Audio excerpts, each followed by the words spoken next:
welcome to Another Bite, where we rewatch the most innovative and intriguing pitches from Shark Tank. I'm Jorie, and I'm joined by Ariel. Hello. And Jon. Hi, how you doing? Today in the tank, we've got a product that will help you hydrate instead of dihydrate with a fizzy and fun alternative to alcohol.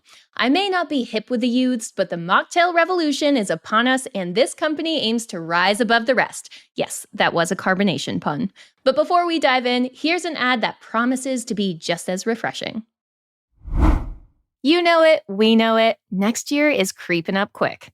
If you want to win inside your niche in 2024, you need tech that puts you in the pilot seat. The new HubSpot Sales Hub will help you close out the year strong and kickstart your success in 2024. Teams can collaborate on every inch of the customer journey and keep operations running smoothly with comprehensive prospecting workspace and powerful sales analytics tools that keep data connected across teams. And with over 1,400 integrations, there's a ton of ways to mix in new features. So finish out Q4 strong and gear up for the new year with HubSpot Sales Hub. Learn more at hubspot.com/sales. Today in the tank, we have Ghia, and Ghia is brought to us by Melanie, who is looking for $250,000 for 5% in her company, which is a $5 million valuation. Now, this founder's product, Ghia, is a non-alcoholic spritz alternative to alcohol when you're in a social drinking situation. So it can be bought as a mixer, or you can purchase one of Ghia's pre-packaged spritzes, like one of those ready-made mixes you can get in a can. It comes in 3 different flavors. It's a bit of an herbal flavor, which is meant to emulate Aprerol or Campari, just, you know, if you're in the mocktail game or cocktail game. And thinking about our founder, our pitch, and our product, initial thoughts of Ghia. Look, I think it's a great idea. I think timing-wise, like we have the whole sober, curious drinkers movement right now that's going on. We know that Gen Z, they are 20% less likely to drink than millennials do. So they're much more conscious about their relationship with alcohol. And it's been such a huge thing that's been like trending online. You have a ton of like influencers within this space. I think the product and packaging is beautiful. Very beautiful. But I don't think it hits the mark for a Gen Z audience, assuming that that's who she's trying to reach. Yeah, it seems targeted for someone older, actually. It looks like a more sophisticated drink. If Gen Z was drinking heavily, they wouldn't be drinking Campari. Campari, you drink when you're like, I don't know, like 35 and like cruising through Italy. Oh my gosh. How would you describe the branding, though? Because to me, it's sort of like groovy 60s retro font with some pastel colors. It was a very classy and curated brand is what it felt like. Even down to the founders, like I love how she tried to embody the brand down to her outfit, her haircut. Everything was very intentional in this pitch to try to tie in this idea. But I was curious what era you would market this in, if not the 60s or 70s. Because I know a lot of Gen Z is really into the 80s because of all of like Stranger Things. For sure. I think that probably would have been a better angle for her to lean into. It just feels a bit disjointed for the target audience that she's going for. But what do you guys think? It's not just Gen Z, though. We should be like clear. Like, like it's just all sober drinkers, right? It seems like her audience isn't so targeted as that. She's talking about even just like the nights off that you don't want to drink alcohol. So I'm not even sure she was like at that point of like, this is my target audience and I'm going to market it specifically that way.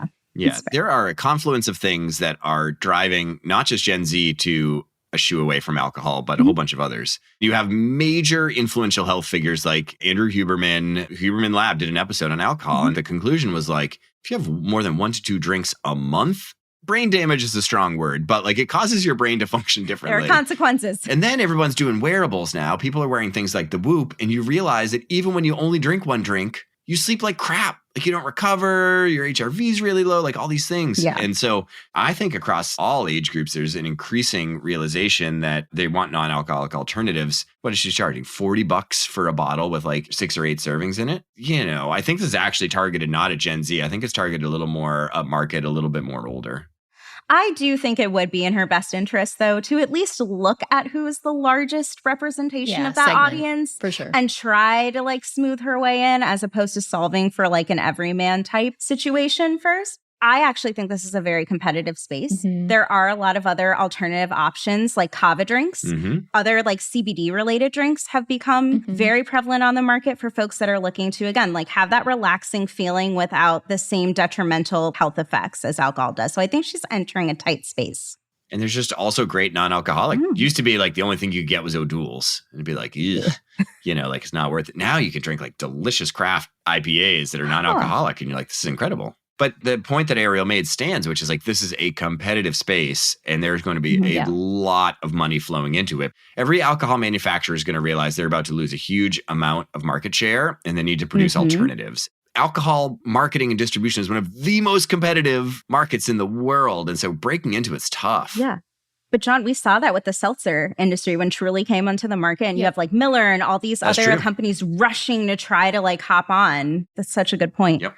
And just how competitive the space is sort of starts to play out in front of us as we start to unpack the numbers of what's already happening for Ghia. So she mentions that, bottle retails for $38 and her margin is incredible, right? The cost to make is $6.50. But as of her walking on the Shark Tank, her 2022 sales were $2.5 million, 70% of which were online, right? So it's very clear that even though Ghia is just getting started as a company, it's already making a splash in a really big space. She mentioned that the entire business sort of started with a single Instagram post that like went viral. So clearly making a splash in a space that has a lot of eyes on it right now.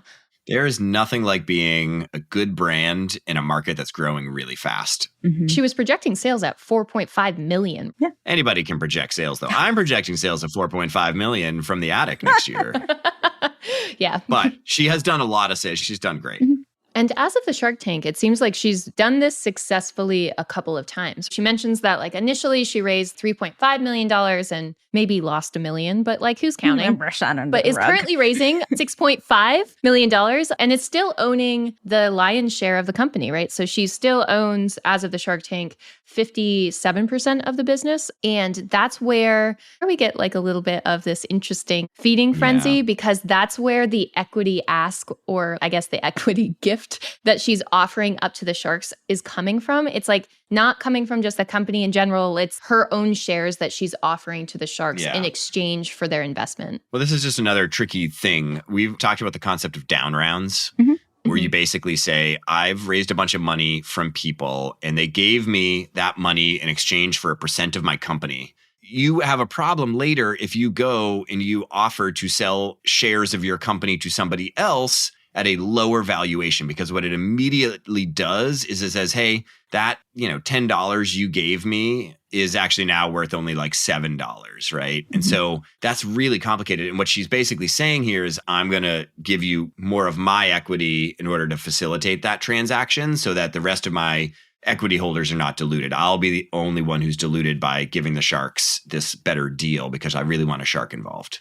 Which I think that's such a nice hand to like offer out when like, hey, I'm kind of in a tough spot. You can take it from my shares. It's tough to walk in a Shark Tank and be like, hey, I want you to basically participate in give me a $250,000 on a $40 million valuation. So I'll give you like 0.5% of the company or whatever. They're just not going to be interested. So the only way she's going to be able to do it is if she can offer them a much better deal than what she's fundraising at. But to do that, she's got to protect her current shareholders or they'll all get diluted. So I think you're right, Ariel. I think it was a good way to handle that. Pretty clever. It was a good way to handle it, but we got a bit of like an emotional battle for the sharks. Robert gave her, I believe, exactly what she came in asking for. Robert was like, you know what? I see the vision. I see where this industry's going. $250K for 5%. Just shake my hand, founder. And we saw a bit of a misstep on the founder's part because she was like, well, what does everyone else want to say? When she got a shark giving her exactly what she asked for, she was like, looking at Kevin. And Kevin's like, I don't know, maybe you should listen to this deal. And Robert rescinded his offer because she was shopping around for other sharks when she had exactly what she was asking for. Yeah. It was spicy. The spice was there. So ultimately, Robert went out and Kevin offered $250K for 10%, so immediately a way worse deal, which would also devalue her as no longer the majority stakeholder in her business, which was definitely a shark move. Hate to see it. What do you expect, though? I know. And she was so close to getting the exact deal she wanted. But ultimately, because it was going to put her at a disadvantage as no longer the majority stakeholder at her own company, while there was a Shark Tank deal on the table, no deal was made because Melanie ultimately walked away from the deal with Kevin. So Ghia did not get a Shark Tank deal. Womp womp. Womp womp. But can we just talk about for a moment why some of the sharks go out, right? Because I think was it Damon that was like, well, I have acid reflux, so I can't drink this. Therefore, I cannot imagine investing in this product, right? And then Lori's like, well, it's the flavor. I can't do like sweet and bitter flavors. So, Which is such a cop-out. I don't know. You don't have to drink it to invest in it. Like, what's going on? Well, this was a segment that wasn't from too long ago, October 2022.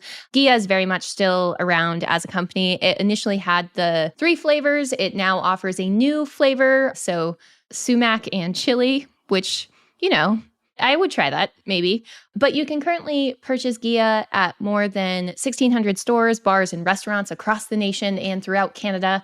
So very much still a company, and we'd love to see where this company goes.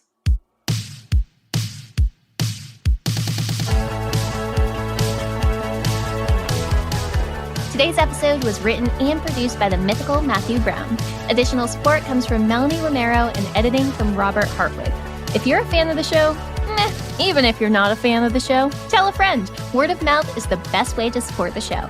That does it for me. We'll see you next episode here in the tank for another bite.